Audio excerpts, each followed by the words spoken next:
नमस्कार दोस्तों। आज हम डिस्कस करेंगे एनआरए सीईटी के बारे में। इसमें बहुत बच्चे कंफ्यूज हो जाते हैं सीईटी को लेकर, पे इसका क्या प्रॉफिट है, क्या लॉस है, इससे क्या क्यों करें क्यों ना करें, तो इसके बारे में आपसे आज डिस्कस कर लेते हैं। सबसे पहले बता देता हूँ एनआरए क्या होता है। एनआरए होता है नेशनल रिक्रूटमेंट एजेंसी, यानी एक टेस्ट लेने वाली एजेंसी है। ये आपका नेशनल लेवल का एग्ज़ाम है, तो ये नेशनल लेवल की एक रिक्रूटमेंट एजेंसी है जो आपका टेस्ट लेगी। अब सीईटी भाई दो चीज़ होती हैं। सीईटी में बच्चे बहुत कंफ्यूज हो जाते हैं। मैं आपको दिखा देता हूँ। देखिए, एक सीईटी होता है कॉमन एलिजिबिलिटी टेस्ट, जिसके बारे में हम आपसे बात करेंगे। एक बच्चे इसको भी कंफ्यूज हो जाते हैं। कॉमन एंट्रेंस टेस्ट होता है सीईटी एक, जो क्या करता है, कंडक्ट कराता है for the purpose of admission of student, first year student का, और काय में, मेडिकल में, डेंटल में, और या फिर इंजीनियरिंग कोर्सेज में। ठीक है, हम बात करेंगे कॉमन एलिजिबिलिटी टेस्ट की। अब इसमें रिक्रूटमेंट किस किस चीज़ की है, आपको ग्रुप बी, ग्रुप सी और ग्रुप डी लेवल के इसमें एग्ज़ाम होंगे जो सेंट्रल गवर्नमेंट द्वारा लिए जाएंगे। अब इसमें क्या क्या चीज़ें इन्वॉल्व की गई हैं, सिर्फ एसएससी, 3 विभाग अभी शामिल किए गए हैं, रेलवे, और तीसरा क्या है, बैंक सेक्टर, बैंक। ये 3 अभी सेक्टर इसमें सम्मिलित किए गए हैं, बाकी समय अनुसार इसमें सम्मिलित कर दिए जाएंगे। फिलहाल 3 है। कंफ्यूज हो जाते हैं भाई इसमें, अगर मतलब कोई ग्रेजुएशन पास है तो कोई 10th पास तो कोई 12th पास, तो भाई पेपर कैसे होगा, कैसे एक साथ होगा, तो नहीं।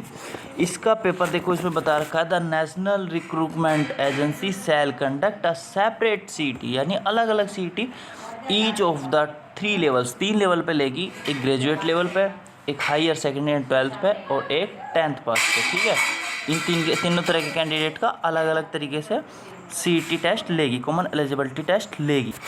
अब इसमें आपको फ़ायदा क्या होगा भाइयों, अगर आपने एक बार एग्ज़ाम दे दिया तो आपको 3 साल तक उसकी वैधता मिलेगी।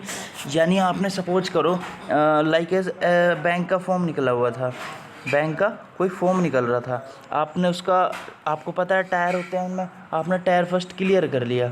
ठीक है, आप टायर सेकंड में रह गए किसी चांस, मान लो अगर आपका सीईटी नहीं होता, तब के लिए समझा रहा हूँ।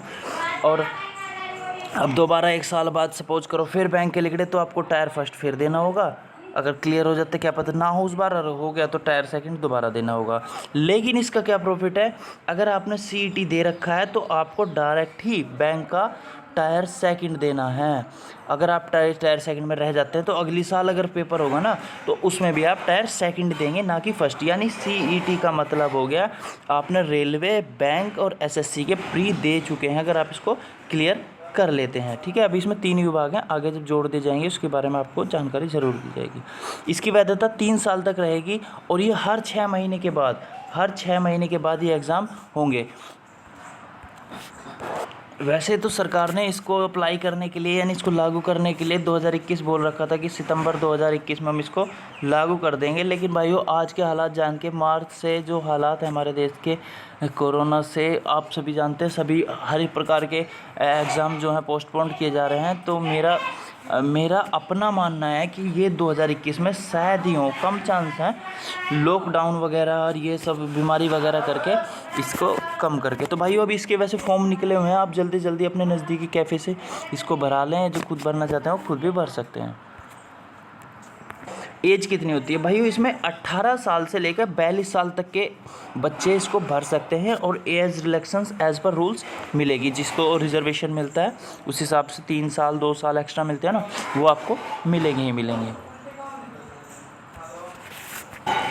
सपोज करो आपने, मान लो सीईटी आपका किसी कारण ख़राब हो गया, किसी कारण रह गया, कुछ प्रॉब्लम होगी।